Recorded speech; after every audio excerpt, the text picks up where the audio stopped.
fly chick coming through. Nice to meet ya, glad you came too. Like your style and you know you got moves. You spit game and you know you spit smooth. Glad you came, it's best you come and stay.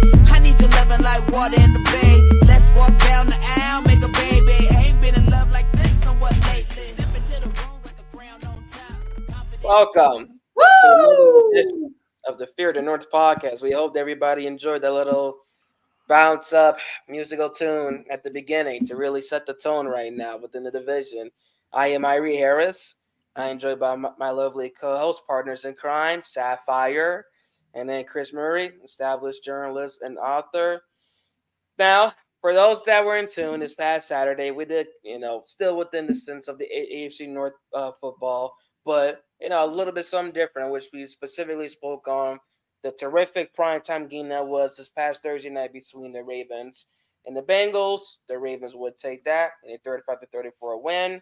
And now it's time for us to not only speak ahead of what is in store for those teams, but also with the Pittsburgh Steelers coming off another terrific win over Washington, and then diving into the second half plans and the overlook atmosphere-wise for the Cleveland Browns. So we have a lot to dive into.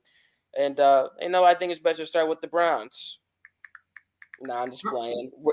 We're saving that for later. I just wanted to see your reaction. I'm sorry. Aren't the Browns still on bye week?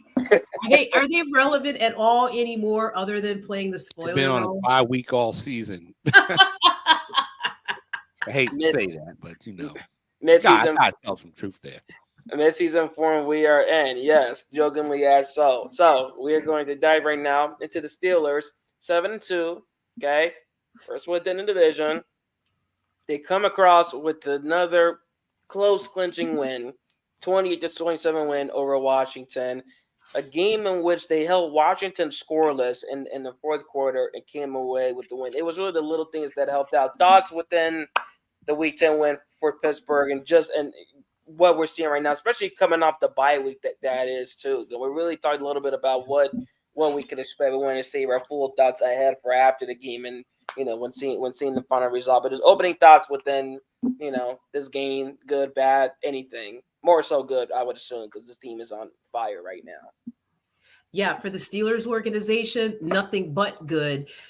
As I watched that game, and in particular, Mike Tomlin's body language, his halftime comments about how the Steelers cannot let penalties or the referees determine the outcome of the game, the substitutions that were made, I started thinking about Bill Belichick.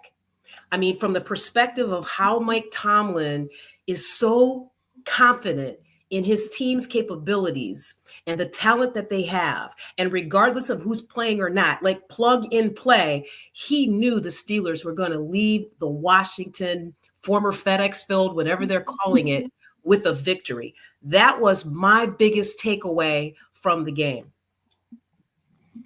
All right. Well, I'm gonna basically talk about that fourth quarter and the fact that the Steelers just kept coming, and Washington really didn't do much in that fourth quarter. Looking at it, they got turnover on downs. They had to punt. They had to punt 3 times in that quarter, and it was just a situation where they just couldn't get it done, and they had opportunities. They had those opportunities to beat Pittsburgh, but they just didn't do it. And in the end, they had a 10-point lead, and they're still young. But see, that's the difference between a young football team and a veteran football team like Pittsburgh. That's what that kind of came down to. And Jaden Daniels will get his opportunities, but he's lost to both Pittsburgh and Baltimore, by a total of 8 points this year. So they're kind of they're on the cusp, but they ain't there yet, and they don't know how to win those games against playoff caliber teams like Washington. Like Baltimore and like Pittsburgh. Russell Wilson proved once again why Mike Tomlin started him, mainly because of the last pass to Mike Williams, and that Mike Williams situation was a great move for them, because you got a veteran receiver who's tasted some success in the league, and he's going to give Baltimore and them some problems. He's going to be a problem, especially against that porous secondary. Mm-hmm. Yeah, we talked about that. We talked about last week, but I also want to go back and say it wasn't that the Washington Commanders could not execute. It was the Steelers' defensive line that kept pressure on Jaden Daniels all day long. When was the last time he went without throwing a TD, right? Or running a TD? Jaden Daniels, that you are asking of?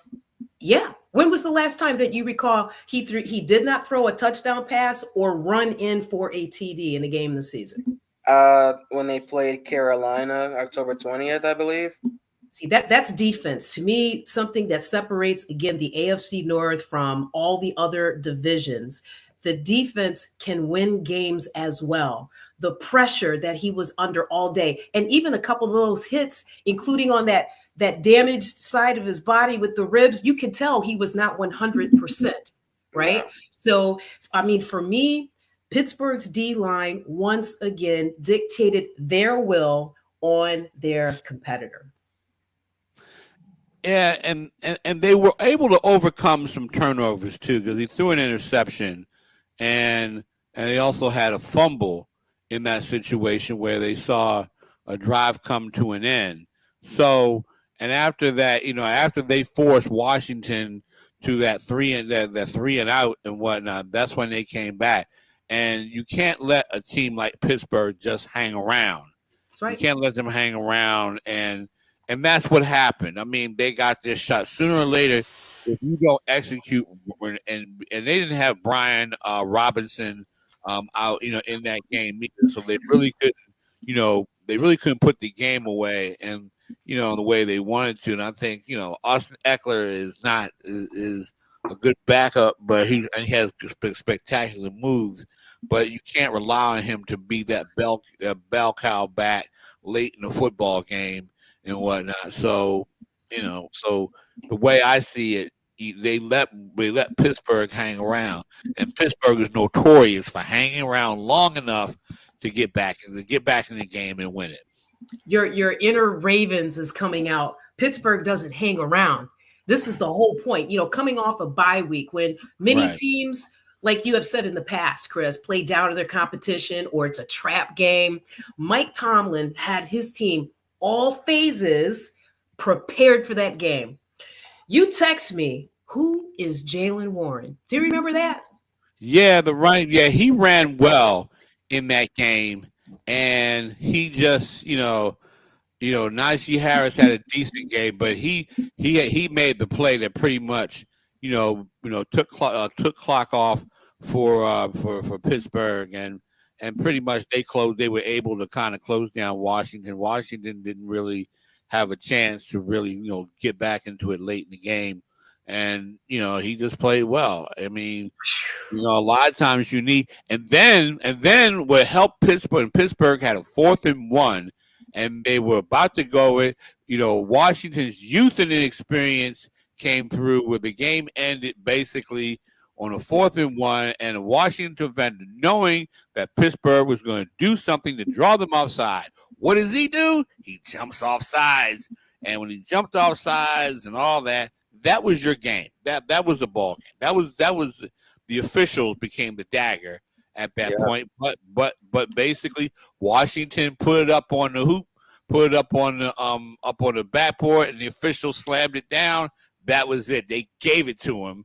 And and that was that. Now I don't know if they were going to make it or not, and I don't know if they would have gotten the ball downfield to kick a field goal to win it.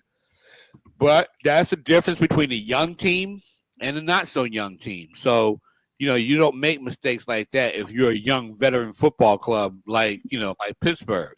So you don't get that kind of pass to make those mistakes. That's a nice way of looking at it, right? But let me tell you who Mr. Jaylen Warren is.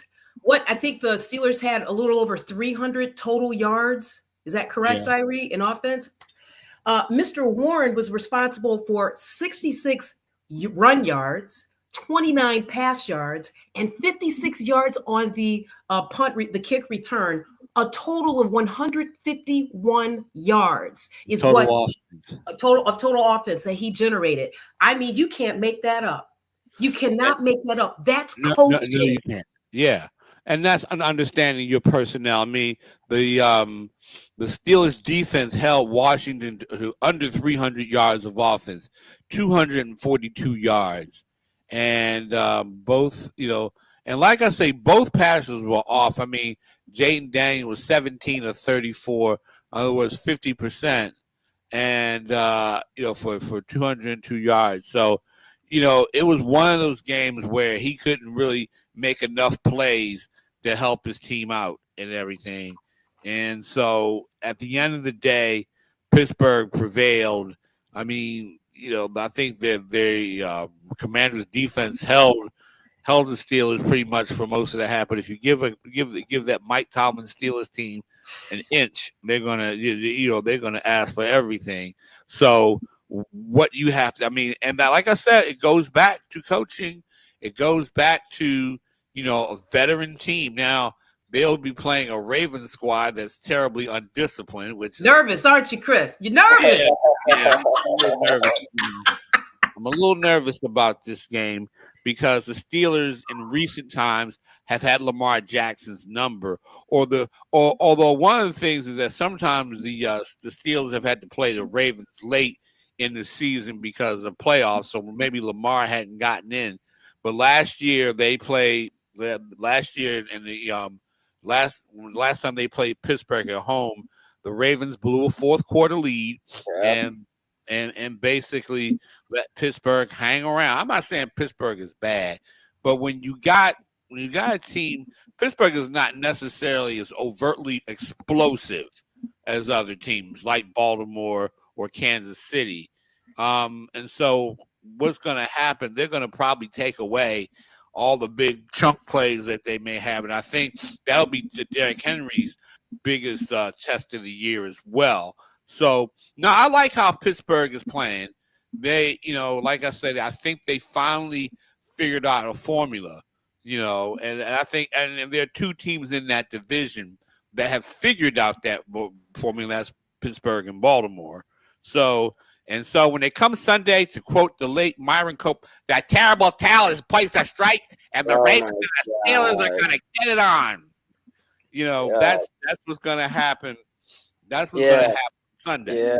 Yeah. Well, before going further into that, later on to that, but if I may add my 2 cents in right quick. Yeah, I do feel that the offense has really looked just so good. I mean, it's been like, even though we always emphasize and talk about identity, and talk about culture, and that's really what also helped Washington as well in their favor for keeping this, within our closest game was. Like it's just been such a long time since we've seen the Steelers offense this good. It feels, in which no matter what point of the game it is, no matter regarding the deficit or leading as is, that there's a kind of fluidity and chemistry oozing within this team, regardless of what's happening, because of who was there within the quarterback position. Russell Wilson, man, they really said he was washed in Denver. Why, I do not know. Now, regarding the defensive play as well, I think it's something to, emphasize a little bit more, because even though, and like we said earlier, there's a veteran team, so they understand their brand of football, and it's going to show in the end.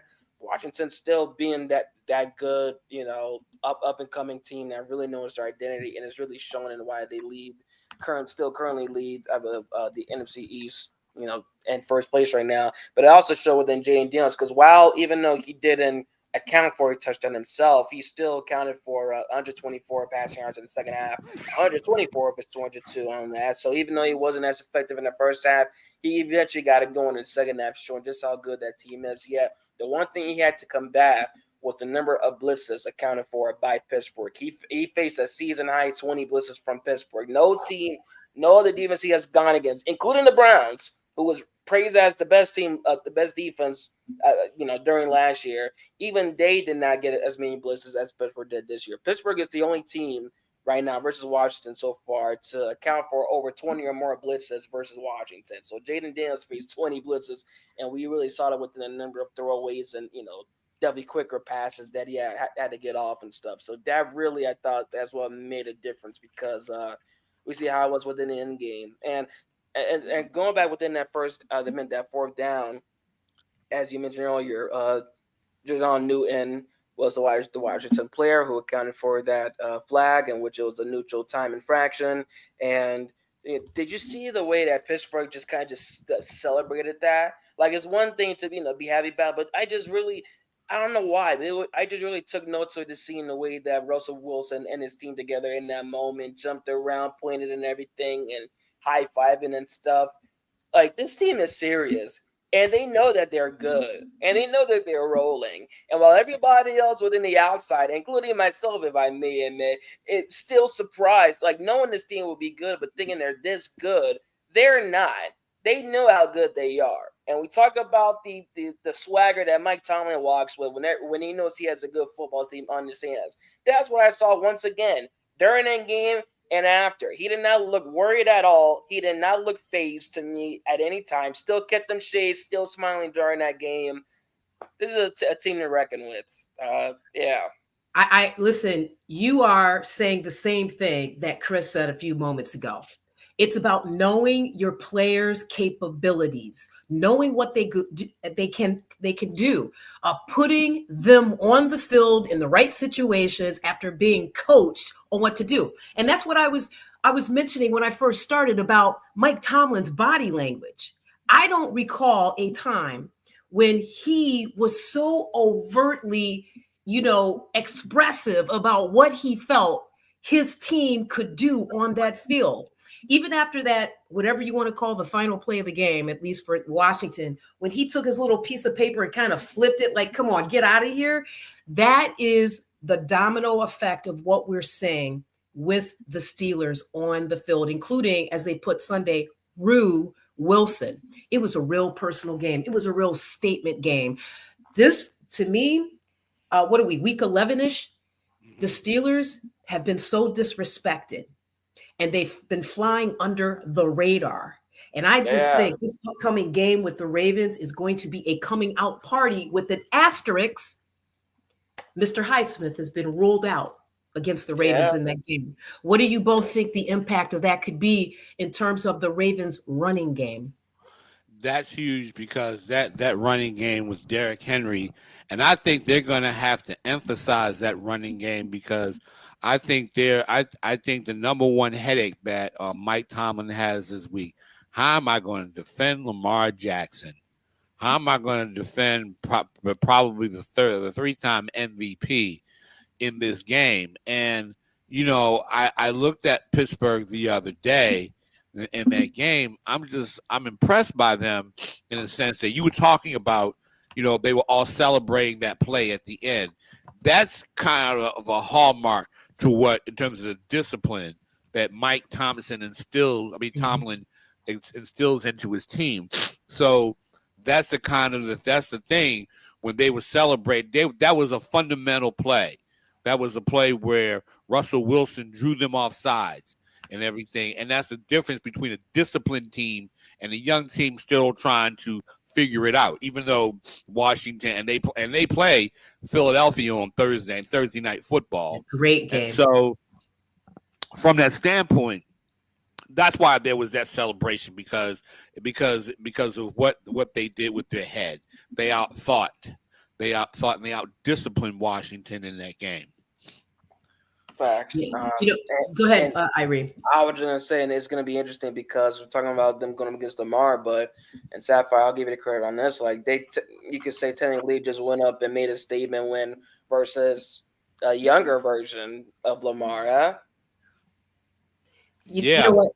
Absolutely. I'm thinking about this game, and I actually have chill bumps, okay? Goosebumps. And let me Goosebumps. Yes. Chill goose, you throw all the bumps, right? Like, as much as I despise the Pittsburgh Steelers as a Cleveland Browns fan, I'm watching greatness and I can't hate. This is the best coached Steelers team I have watched play in years. And I want to go back to Highsmith being ruled out. I asked what kind of impact both of you felt this could have on, the Ravens run game, because I kind of feel like if the Ravens O-line and running game can give Lamar time, I think Joey Porter Jr. is suspect. I thought he had a terrible game on Sunday, right? Yeah, that was not good. But you also have to offset that with Mr. Bishop Jr., right? I mean, the strategy that in my mind is going on right now, just from a Steelers defensive perspective, I am so looking forward to seeing how they have game planned for Lamar as well. I'm also looking forward to the kind of intel that Patrick Queen is giving them right now. It like even though this is a division where there really is no sense of secrecy, everybody knows everybody's game plan. They know everything within them. Yeah. They know where they go every morning. For breakfast. They know where they go get their gas. Like even though they know everything, it's still interesting within those little tidbits and intricacies that we might not even know of. That Patrick might know about after spending just with Baltimore. I'm also looking forward within that matchup as well too. But yes, this could have a big impact within the run game. Usually I would be the one to say, well, it may not make too much of a difference because I even go back to last year and when Pittsburgh beat Cleveland that week 2 Monday night game, a game in which there was no Cameron Hayward, and they were saying the same thing as to what kind of impact this could have. And T.J. Watt went out there and dominated, and Heisman was right there too as well. And they led a defensive win. They led a defensive win in that. So I would go within that saying that they'll still be able to hold enough. You don't have that's not the other games were not against teams that feature King Henry. This is featuring Derrick Henry right now. That is something that has to be noted because Derrick Henry is still playing at an MVP level when given the ball. Though the one thing I will say is the only way that could really hurt is if Baltimore does the opposite of how they started off Thursday night's game and really uses Henry at least early on as the workhorse, allowing him to run, create opportunities elsewhere within the offense, and really get Lamar's legs running as well too. Everything doesn't have to be stand tall within the pocket. We can get some RPOs going. We can get some of that going because we know the legs is what really are, especially within this run defense, because this Pittsburgh defense is one of the best run defenses in the league right now as well too. You really want to test it when you have two of the best guys in the league with legs. Absolutely. Ranked 8th going into the game against the Commanders. I'm curious, Chris, Reed just pointed out what you talked about in our interim podcast in terms of could it be that the Ravens were saving Derrick Henry for this game? And was that a reason why they didn't really have that more balanced attack that we were expecting them to have at the beginning of their last game? Well, one theory I have of it, I think that Henry's kind of on a pitch count at this juncture of the season because they're really trying to preserve him, towards the end of the season. And I think that's when it's going to come together. I do think that the Ravens are looking to get Deontay Johnson into the mix and whatnot because they've been talking about it, and he was kind of frustrated not being able to get. He's been there for 2 games, and they need to have him as a part of that passing game, and they need that extra wrinkle. But the question for the Ravens is whether or not they're going to be getting Kyle Hamilton back, and because their secondary is still not very good. But the only part of that is that the Steelers don't have a Jamar Chase in their wide receiver core. They have Mike Williams. And Mike Williams is not Jamar Chase, but the Ravens secondary is still suspect. So do you see the combination of Williams and Pickens as close to Chase that the Steelers could get, right? Yeah. But I mean, that's not to say, I mean, everybody's been kind of torching the Ravens secondary, but I think that it's going to present a problem unless Zach Orr comes up with a scheme to stop it. But that's the problem, and I think they recognize it. But I do think that having the extra time off has given them some time to kind of figure out what other adjustments can they make. But I think Baltimore's defense also has to basically go after Russell Wilson, because that's going to be the thing. And then when they get off to a lead, They can't. I mean, you got to step on Pittsburgh. If somehow the Ravens get a big lead, they got to step on them soon.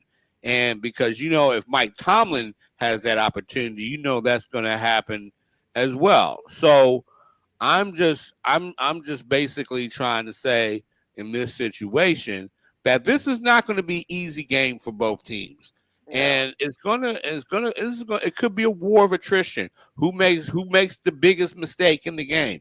Because in this rivalry, you got to throw out records. You got to throw out all the little records and all the other things. And that this is a very bitter rivalry. And in the last few years, Pittsburgh has gotten the best of Baltimore. And so, and I'm saying Baltimore is due. Baltimore is due for a big game against Pittsburgh because I think they owe Pittsburgh one. And I think people are going to be looking at this. Lamar has to kind of start exercising his demons. Pittsburgh, Kansas City. I mean, and the thing is, in that Kansas City game, he almost won that game. Almost, but he didn't do it. But I think that Lamar, if he's going to cement his MVP credentials, he's got to basically come up big against a team that has been in recent years his nemesis. And so that's going to be the thing that I think that, that's going to show me something. But I mean, like I said, this is a rivalry game where you throw out the records, where you throw out all the, both teams are talented. Both teams will find a way to win the game and maybe a special teams play or something. But Baltimore, I think, is feeling that pressure of having to beat Pittsburgh. And that's going to be an interesting matchup. I mean, I say Baltimore will probably win it, but it's going to be, they can't turn the ball over. They cannot, they've got to move the ball and they got to run the ball. They got at least, even if it's not going to work for the first few plays, you got to keep doing it. Even if you get 2 or 3 yards and whatnot, it's like a body punch in boxing. You keep hammering at that body. The head's going to fall eventually. Yeah. But it's curious. You mentioned that the Steelers have had the Ravens and Lamar Jackson's number for a couple of seasons. I just got to remind you, that was with Kenny Pickett, right? Yeah. We're in a whole other galaxy with Russell Wilson. We are in a whole other galaxy. But then you also have to remember that before last year, the Ravens lost some of those games because they didn't have Lamar in those situations too. They were hurt. He was hurt the last couple of years. And I think last year, the Steelers and Ravens, basically played at the end of the regular season where the Ravens had already clinched home field advantage in the playoffs. And so they put out their backups and Pittsburgh won the game. But I think in this particular time, this time around, this game means this might be the first meaningful game that Lamar has played against Pittsburgh in quite some time. And this is the game that I think, this is going to be a game that determines the division because if Pittsburgh wins, they'll get a 2-point lead in division. I don't think anybody's catching them if that's the case. But I think if Baltimore wins, they take the lead in the division, but they still have some tough, and Pittsburgh still has to play Cincinnati. And I think there's some other good teams that Pittsburgh has to play as well to look at their schedule. But my thing at the end of the day, though, I think Pittsburgh, to me, has gotten by through guts and guile mostly. And I think that, I'm thinking that maybe if they play a team like Baltimore, that's either going to lift them or we're going to see where their level is. And we're going to see, if you're right, Sapphire, that that Pittsburgh team is a sleeper team. We will see that. Yeah, it's curious that you mentioned that because that I recall this will be Pittsburgh's first divisional game. Yes. So in my mind, even if Pittsburgh were to lose, I think it's, for me, too premature to designate the Ravens as the division, leader. That number one. And number two, I want to go back. Someone mentioned Deontay Johnson.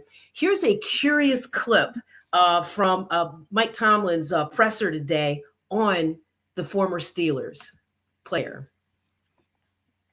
You got me, Irie? I do not, but if you would like to earn it as well too. All right, I'm going to hit play for the people to hear it. All right.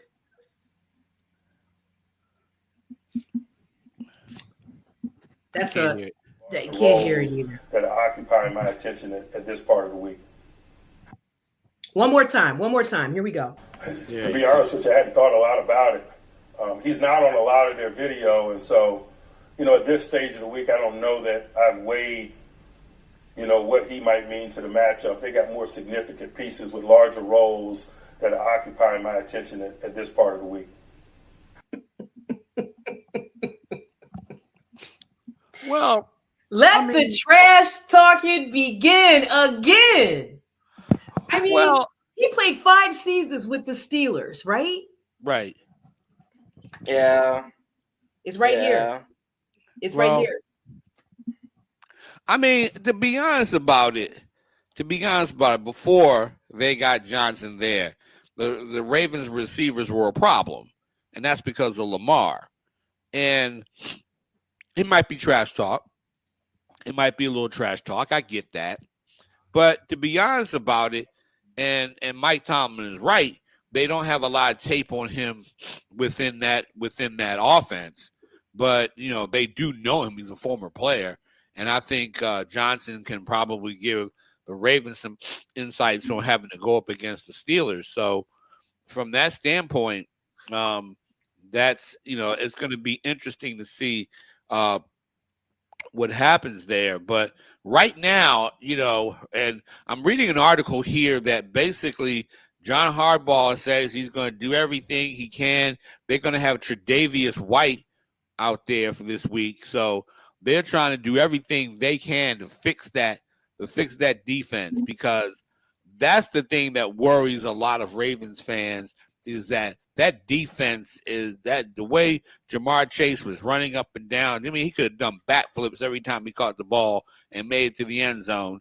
And so they really have, because my thing is not that situation, unless they fix it, it's going to me, I'm not that convinced that they can get to a Super Bowl with that pass defense. I don't think you can unless they do something to fix it.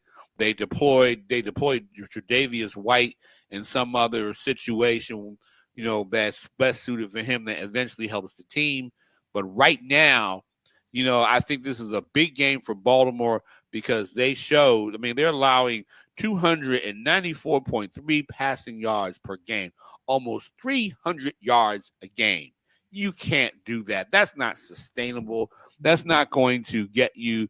That may not even get you out of the first round of the playoffs. So the Ravens have that on their mind, and that's the thing that they're going to have to figure out this week, trying to contain Russell Wilson, who also can move around in the pocket. Remember, Russell doesn't run like Lamar, but he still has that scramble. He still has that ability to buy time, find receivers open. And against the Ravens, unless the Ravens put on a tremendous pass rush against this team. So that's going to be the thing. Yeah, Russell is a problem you have to always be aware of, regardless of his age, because he is a future member of Canton, and I expect him once again to to show another example of that ahead of Sunday, regardless of the result. And he can read those blitzes. He just reads the field very well. He doesn't have the speed, but it's more than offset by his on the field intelligence, right? Yeah. So it'd be curious to see what young Orr does, if he sticks with the zone, if he mixes it up with the blitz. Like it's just going to be a really exciting game, right? And by the way, go ahead. I was going to say a little bit of cover 2 here and there within that. 8 in the box, maybe 10. The way things are looking right now with Henry. Absolutely. And Chris, I'm going to say this.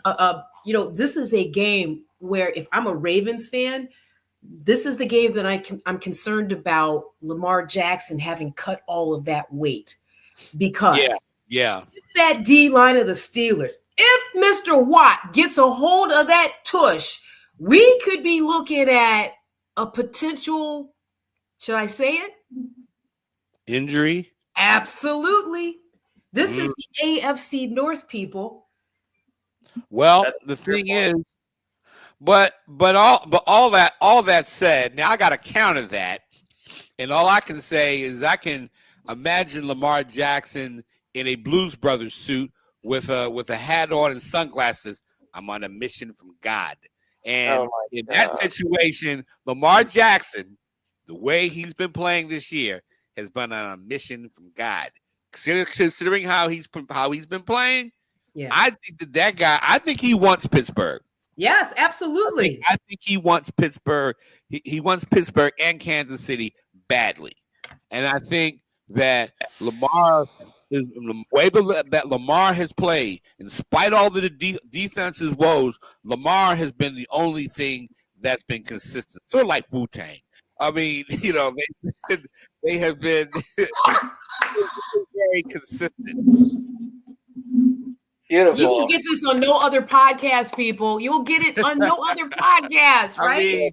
I mean, but that's the thing. Yeah, he's been consistently like which one to referee, because I'm gonna put the ball all over the place today. I mean, he has been playing. He has been playing that on that high a level. I mean, I don't know if you guys agree with me on that, but he's been playing at that high a level all year. And I don't think he's going to be phased by J.J. Watt and company. Now he's got to be careful. T.J. Watt. I always get they all look alike, Yes, they do. But I'm just saying, T.J. Watt and Hayward. Hayward's a veteran line. I mean, those guys, that defense flies to the ball. Patrick Queen knows something because I know he had to practice against familiarity. And well, so also keep in mind, Nick Herberg will be back from I think he's been out for 2 weeks with that hamstring. Yeah. So, it's not just those two. Like, this is for real. And to your point that you've been consistently making over the last, number of weeks, Lamar Jackson had to play at a very high level, right? Right. And we saw again in a previous game, when he doesn't, there's much more parity. So I'm just curious how you feel, about that aspect of this upcoming game. Well, the thing is, my thing in this game, though, is that the Ravens got to stick to fundamentals. Run the ball, and also Keaton, they're going to try to get, Keaton Mitchell some reps in this game too. Keaton Mitchell, unlike Justice Hill, is more of a true running back. I mean, he had a tremendous game against a very good Seattle team last season. He's coming back, I think, off of knee surgery, and I think that if they get him going, because I think that could be a wrinkle in their, in their little game plan and everything. Yeah. So that, having that guy back on the field, but I just think with that team, they gotta be patient, and they gotta keep it fundamental. Don't try to do anything fancy, Dan, or pretty. Get out there and be basic. Go out there and try to dominate the game physically, because none of this like that cutesy cute stuff that they did against Cleveland and all. I don't like it when teams get cute. I do not like it when teams get all okay. We're gonna do a triple reverse, double somersault with a cherry on top and whipped cream. No, as the late great basketball guru coach and all that, Al McGuire used to say, "No French pastry, just keep it basic. No French." No French pastry. We don't want cinnamon rolls. We just want a basic. Good Lord, now I'm hungry. But we want a basic fundamental game where there's going to be some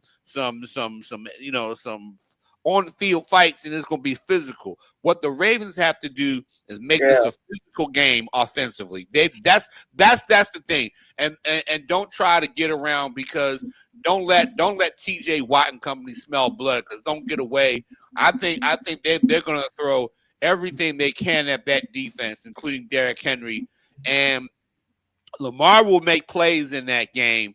But I just think that I worry about the defense and everything, because Russell Wilson will find his spots, and he's a good enough quarterback that he'll find his spots in that game, and that's what you have. But I think this is going to be a classic AFC North matchup because you got running games.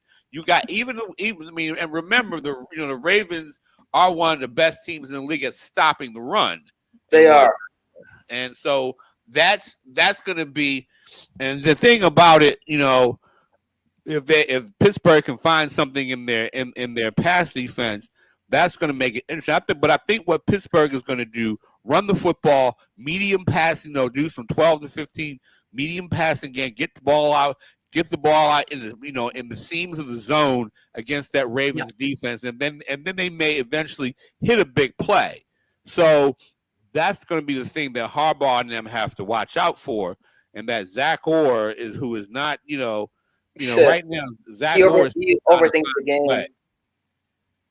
Yeah, lovely. Sapphire, any final remarks within this? Yeah, going back to Zach Orr, at the end of the game versus the Commanders, if you watch his body language, he was just like shaking his head. I'm sorry, not the Commanders, but the Bengals game. He was just shaking his head. Like, Chris, I think he knew everything that you just said. I think he knew he dodged a bullet, and he has areas, especially in that secondary, that need to be addressed. I am so curious, okay, when you think about Russell Wilson and what he brings to the table, how much do you think we're going to see him use his legs in that game? Oh, you're going to see it a lot. Mm-hmm. You're going to see it a lot because Ravens will send some blitz. Russell Wilson has a way of just scrambling out. Oh, you're going to Russell's going to use his feet in this game. Don't make any. No, there's no question about that. And you're going to see two good quarterbacks try to figure this out and maneuver their way downfield. And so, but I don't think Pittsburgh this year has met a team that's just as good as they are yet. That's the only thing, because Pittsburgh needs to be tested as well. Yes, they do. Yes, they do. They do. You think there's a remotest possibility in any situation that we would see Mr. Fields be a part of this game as well? That's a possibility. They may use his mobility. Yeah. Wildcat, maybe. I think I'm with Chris. Chris, I don't like French pastry, which was why I was flipping out. I think the Steelers' second series, they did the fake punt. And I thought, you're up 7, you're away. Like, what was that, right? Yeah. So I don't know. It'll just be easy to see, how many French pastry plays both coaches may pull out of their bag, right? Right. Yeah, indeed. Well, yes, it is. And there's a whole lot to dive into, which we have. And I think that we've definitely touched on a lot of angles and elements within this upcoming matchup. Now, get to everybody else's favorite team. Looking forward to this. I know you guys don't want to talk about it, but they are part of the division, believe it or not. The Cleveland Browns, they're returning off of their bye week. They are 2-7. They will travel down to New Orleans, where they will face a Saints squad that is 3-7.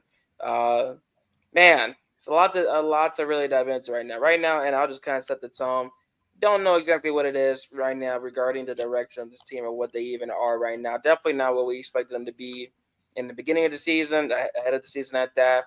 The more I think about the week 1 blowout loss to Dallas, the more I think of how that really set the stone. It was such a quick roller coaster ride, and instead we're still going down, and who knows when the depth will finally end off or just roll off. But yeah, they go up against the Saints. Dawson just had to go. And furthermore, Jameis Winston is the starter still for this team. They are still dealing with injuries. It's still just going forth. What is to you two? What would be the goals? Just a thoughts within this team, within going forward. Do you try out some of the younger guys? Do you try different things within the offense? Do you just look to just go want to know, as Kevin Stefanski says, week by week? Thoughts on everything Browns related at this point? I was going to ask you though, what's the mood around there now that they had a bye week and everything? Yeah. What's the mood? And the same thing to you, Sapphire. What's the mood in Cleveland? I'm just from my perspective. From Okay. I'm asking you from the fan Yeah. perspective, because what are they saying? I mean, are people sending has Cleveland turned into Philadelphia and they're totally cynical and mad and all that? Has it come down to that now? I don't know if I could use the word cynical, but the people that I've come across and I've talked to have consistently said this: we needed a bye week from the Browns. Yeah, everybody Okay. needed a bye week. It was And, bad.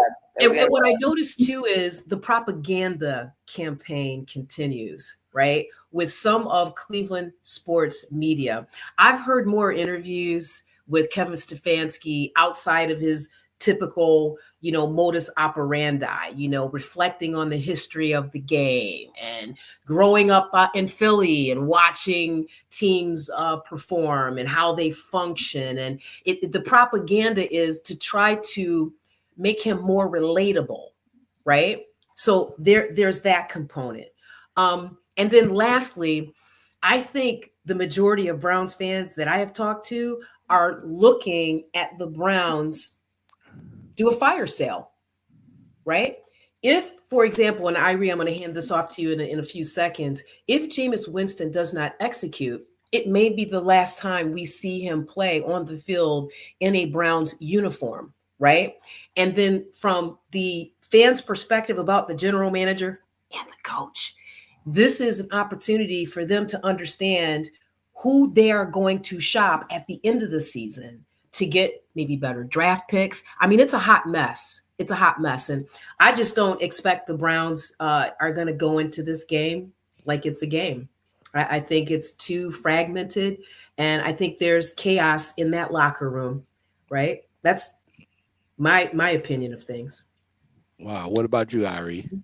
Yeah, some of the similar elements to kind of piggyback off that. Right now, I think people are trying to distract themselves from the chaos of the Browns and just enjoy the fact that the Cavs are still undefeated as they currently are. Speaking at a record of 12-0, I think they're still just living off the fact that the Guardians got all the way to the American League Championship Series. Yeah, it's been an overall good year for Cleveland and the state of Ohio. Yeah, they were. I mean, the Buckeyes are number 2 in the playoff rankings, right? Yeah, Yes.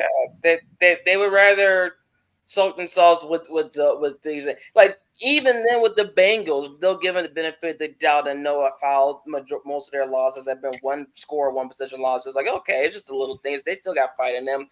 Browns are atrocious. There is atrocity.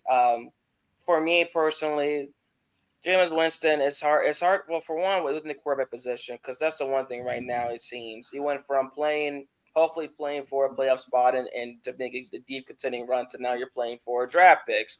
And as we know, that they didn't really make any moves ahead of the trade deadline, which was kind of surprising, a little bit interesting, and you kind of wonder what they're implying off the direction of their franchise going in. They traded Darius Smith to Detroit. Quinn Jefferson would be in Buffalo. And, within the quarterback position, it's hard to think that it's, at least to me, even with the optimism set, it's hard to think that Deshaun Watson will be playing again in a Browns uniform. But then again, it's even harder to think that they would look to go forward with Jameis Winston as the starter even after this season. So it's even more chaotic and more thought. And I know, Sapphire, you don't want to put Dorian Thompson-Robinson. DTR. They need a techno-structural redesign. Like, seriously, I'm going to say this again. Bill Belichick is out there. Boom, GM. How does Bill Belichick final answer every episode? Even at the beginning, you're because like... I'm praying for it, doggone it. He started here. We lost the team, and then we lost him. But, Belichick GM, Mike Vrabel is in the house. Think about it. He played for Belichick.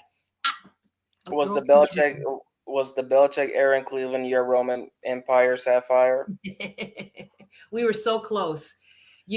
And Chris, I'm not hating on Baltimore, but we were so close. If the Browns had stayed in Cleveland, Bill Belichick would probably still be our coach. Possibly. Yeah. But yeah, this team is bad. You asked me, I think it's really just time to really work within some of the more younger guys. Like, I wouldn't be surprised if some of the veterans still playing, suddenly got some quote unquote injuries, and it's just that started hampering them, or the way they walk or the way they play, and just suddenly started to sit out a game or two. I think it's just more so to focus on the young talent within the team right now. Trying out DTR, looking further within the progress of some of the other young guys within the receiving corps, such as Cedric Tillman, this second-year player. I'd like to see a bit more working there within Jamari Thrash. I'd like to see a little more within the sense of working out the special teams unit, who really is going to be that kick returner. Because, with all due respect, right now, Jalen Darden hasn't been much, at least to me right now. I'd like to see a little bit more within that. Yeah, but that's really it if you ask me. Outside that, though, like, it was understood, it was going to be explained. This is a bad football team. Like, yeah, it is. And you know what? I'm feeling you, Irie, but then I feel like what we're seeing is you still need more veteran and proven leadership, right? We can look at Russell Wilson as an extreme, but you can look and tap into younger talent. But for me, I think, well, is that cool with the fans? Because that team is not going to be competitive, right? I just DTR. He's so petite, guy. You know how I feel about this, guys. He's very petite. I just don't think he can take the physicality of the NFL. Well, here's the thing, and I feel you on those couple of points as well. But for one, I think the leadership, and not to say that there isn't being any leadership displayed out there, at least from the veterans, but problems of this team are deeper than any kind of leadership said. And furthermore, it's sad to see, but I don't know if they've ever really cared what's cool to the fans. Wow. Hey, that's interesting. That in and of so what you just said. Very interesting. Looking in, you're saying that the front office really doesn't give a rap your end about the fans.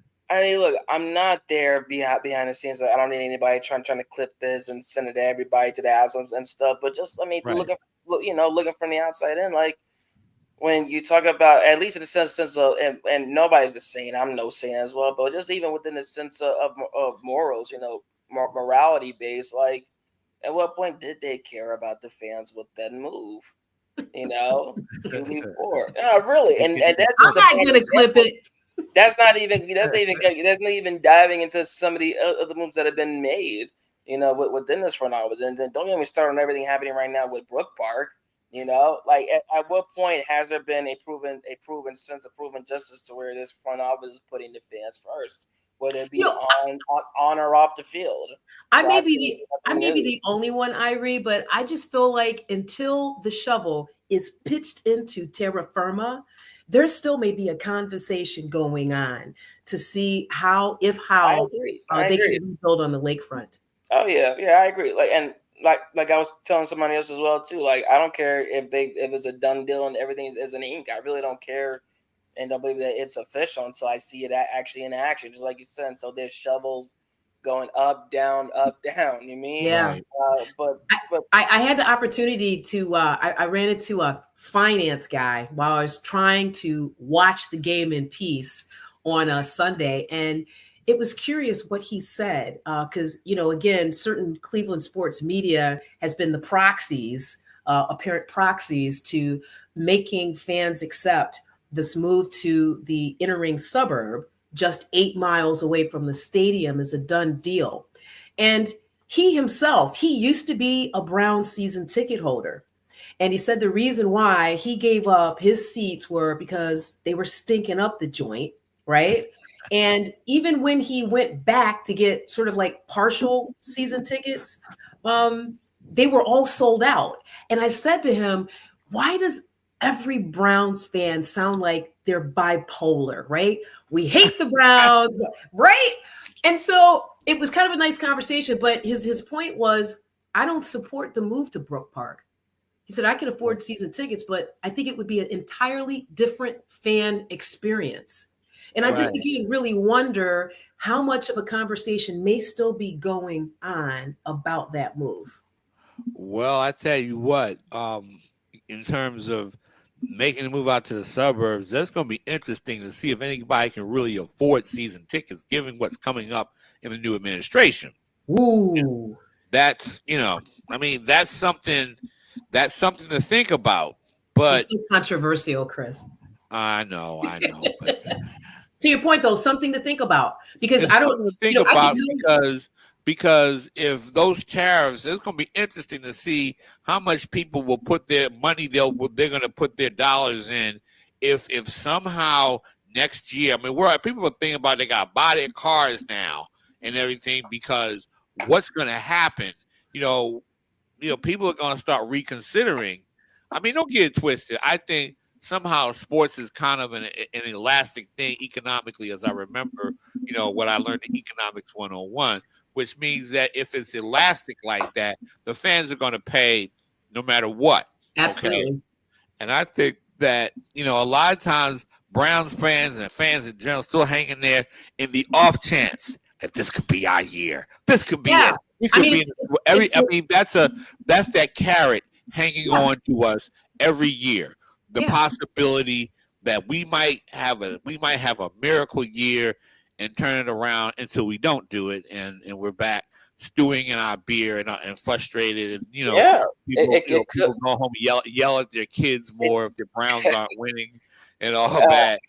Well, and so that's going to be the thing, but I just look at this Browns franchise and it's like, there should be the Cleveland SOSs or something. Yeah. Because the fans are saying save or SOT, save our team.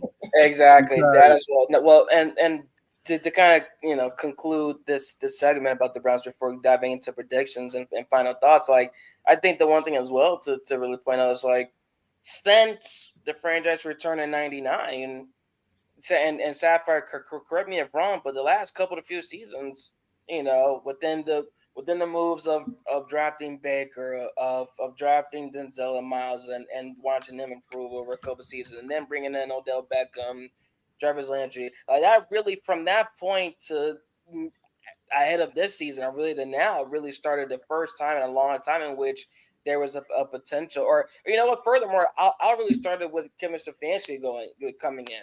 Because his first season, 2020, is when he won his first Coach of the Year award and they made the playoffs. From that time to now, within the Stefanski era, has been the first time in a long time that this Browns franchise has had what you can consider a window of opportunity to win, right? The first time in a long time. Now it's up to the front office to see has that window fully closed, or is there a way in which we can extend it? And it's something normal amongst all sports management offices when they compile a roster of a talent and it's not sufficing at all or at all playing to the bar. So that's really what the big question will have to be answered within the following months to me. Yeah, I think that window is closed for them, though. There you go, Chris. That window that window is shut down and closed. What they will probably do, they ought to just blow it up. Clean house, start all over again. Okay, yeah. They will probably they should just blow it. Start because right now, you don't have. I mean, you can get some draft picks for guys like David Njoku and everything. You can get some Miles Garrett. They need to just blow it up, and they'll lose for a few years and get a better coaching. I mean, you're hoping for Bill Belichick at all costs. But general manager as a general manager, but now an on-field coach. But if they want to bring in Mike Vrabel to give them a basic offense and everything, he's already in the building, right? So that's the thing that they need to do, because right now, with this coaching staff, they're about as good as they're going to get. I mean, they're about, and I think that this coaching staff will be gone by the end of the season. I mean, these guys, right now, right now they're just. I hope they're not buying, and I hope that they better be renting and not buying right at this point, because I think that that staff, I think that the front office is going to clear. All right, y'all had all this time to win something. Last year they made the playoffs and gave Browns fans hope. And this year, nothing. This year they came in complacent. Right. This year they didn't really invest in off-season and coming in OTAs, training camp, preseason we'll be okay. We just want to make sure we have to guard against, injury, all the hype about, it's just the first 3 or 4 weeks of the season. They'll start to hit their stride, week 6 on, all propaganda, right? Yeah. Like it's hard. It's hard. Listen, technostructural redesign. I already said I'm going to say it again. So thank you, Chris. Yeah. All right. Beautifully put. Well, I think that is said. I know that that's not the segment you guys are looking forward to, but it had to be done to really, fully encapsulate the gravity and essence of AFC North football right now at the moment. And now it's time for predictions. You know what? We'll just kind of go back the other way around. The Browns and the Saints play. I'm going to go with the Saints because there's nothing right now regarding the Browns that implies they will win any more than one game this season. But I do not think this will be the day for it now. Well, okay, I gotta make. Well, my prediction is this: the Cleveland Browns. The Cleveland Browns are going to lose to the New Orleans Saints. Okay, you wanted me to sound more mystic and, I like that. and mysterious and all that. Okay, so I'm that's what. Yeah. Joe Woods. By the way, before you go with Sapphire, possible Joe Woods revenge game. Absolutely. Coordinator for the Saints. You already know what I'm thinking, Irie. Don't even. I know. I couldn't help it. You know me, man. Real rap. You know me, man. Yeah. All right. Well, I'm just gonna assume Sapphire's silence also decides with the Saints as well. So we'll move on now to the Bengals. What is it with the Bengals right now? Who they? Exactly. Who are they? I don't know. But they travel to play the Los Angeles Chargers. I am going to give the edge to the Chargers in this.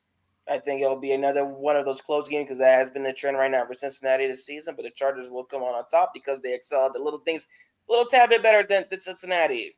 It won't even be much of a margin, but it'll be better. To me, that is. Sunday night game, by the way. That's the Sunday night game. Wow. For some reason, I think Cincinnati's going to come back. I think they go to LA and they beat the Los Angeles Chargers because I think they're still stung from those losses, and I think they're going to come back. I think they're going to be motivated. So I'm going to pick the Bengals in that. I'm going to pick who they, whatever day or whatever or holiday. I don't know. That's how I'm looking at. I'm gonna go with the Bengals. All right, this is one of the better pass defenses as well too within the Chargers. Sapphire, any thoughts? Listen, I'm convinced that the Harbaugh brothers have the NFL on lockdown, and they communicate. They share strategies, right? Because they're brothers, right? But besides that, the Chargers have reconstituted themselves. Home game, Sunday Night Football on an international stage. I absolutely expect the Chargers to figure out how to win that game. Okay. All right. So, sorry, the average genius. 2 of us say Chargers. We'll see if we're wrong within this. Chris Murray going with the Bengals. We'll see if who they is who we really were, or it's not a better. Or are they who they thought they were? Exactly. Thank you for picking up for me. I appreciate that. And then lastly, premier matchup within this, the Ravens and Steelers. Man, heck of a game that's going to be. Man, oh man. I really don't even know. I've been thinking so far as to who could win this game. And are the demons going to be exercised by Lamar? Or the Steelers show, or will the Steelers win their 8th meeting in the last 9 meetings versus the Ravens? What will it be? I'm gonna let you guys go first, and then I'll answer and then take us out. As the voice of football guy, all that, I believe that the Baltimore Ravens will win this game. Nice. But nice. But I'm just saying, Ravens win this game because I think Lamar is going to will them to another win. And I just think it's going to be tough. I will go through several bottles of antacids and I'll probably drink the rest of my Uncle Nearest and whatnot.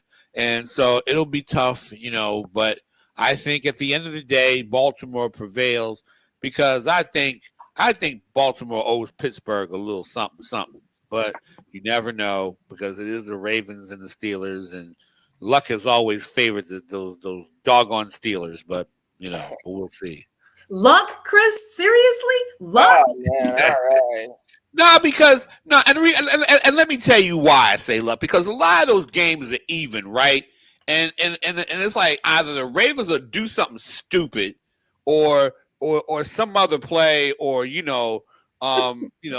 Antonio Brown will stick his arm. Play with the Steelers. They'll do some kind of wild kind of play, and it's like, come on, man, that just doesn't happen. But the Ravens they don't have bad luck against Pittsburgh. They have dumb luck against Pittsburgh. So I'm just saying, from that perspective. I mean, I'm not saying because both teams are even. I'm not saying, but I think that every time a lot of those games do kind of turn out to be so close that a ball gone here or there will determine the game and all that. Yeah. But I'm going to say Lamar exercises his Pittsburgh situation and wins that game. Okay. All right. I'm writing this down because, I like to look at pre and post game predictions and results. I mean, for me, I think about what you always talk about, Chris, which teams have the more balanced attack, right? Right. And yes, the Steelers have a significant injury in Highsmith being out. And I think that's offset by Nick Herbert coming back.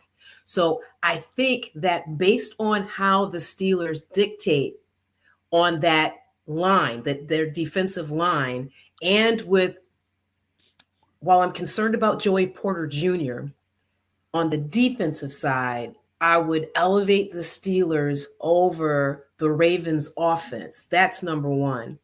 Number two, they have multiple threats on offense, from their running game to their pass game, which includes Russell Wilson, right?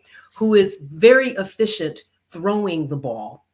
Number three, similar, look, we saw last week what they were able to do on special teams, right? Mm-hmm. So in my external, not a fan or real fan of either team, I have to go with the Steelers at home. And don't forget about their 12th man. All right. Well, that's true. And who do I go with to really break the tie of who could win? We will find out. You and the average genius who's saying Bengals with an easy dub. Yeah, probably him too. A little average genius. Shout out for you for the support. Going with. Go ahead. I'm sorry. The average genius. I just want to make sure we're getting our comments in. Also just added, and Steelers got the best NFL receiver in George Pickens.